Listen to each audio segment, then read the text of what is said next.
નમસ્કાર દર્શક મિત્રો, હું છું પરમાર અનિશા. તમે જોઈ રહ્યા છો લોક સામના ન્યૂઝ.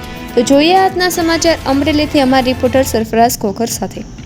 અમરેલી જિલ્લામાં એન્ટી કરપ્શન બ્યુરો દ્વારા મોટી કાર્યવાહી હાથ ધરવામાં આવી છે.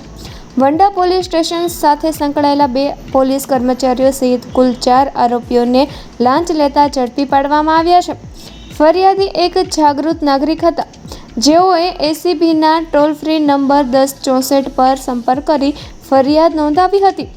ફરિયાદ મુજબ તેમના મિત્ર વિરુદ્ધ નોંધાયેલા ગુનામાં મોબાઈલ અને 4 વ્હીલ કબજે નહીં કરવા, ધંધો ચાલુ રાખવા દેવા અને મારપીટ નહીં કરવા બદલ પ્રથમ તબક્કે ₹1,25,000ની લાંચ માંગવામાં આવી હતી. બાદમાં રકઝકના અંતે ₹51,000 નક્કી કરવામાં આવ્યા હતા.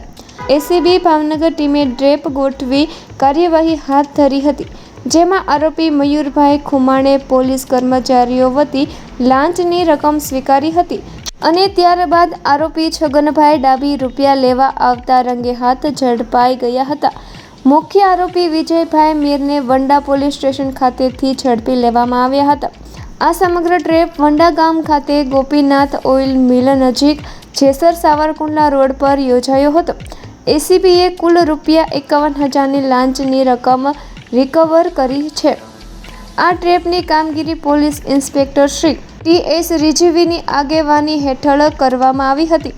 સમગ્ર ઓપરેશનનું સુપરવિઝન મદદનીશ નિયામક શ્રી HN બારોટ દ્વારા અને માર્ગદર્શન નાયબ નિયામક શ્રી બલદેવસિંહ વાઘેલા દ્વારા આપવામાં આવ્યું હતું.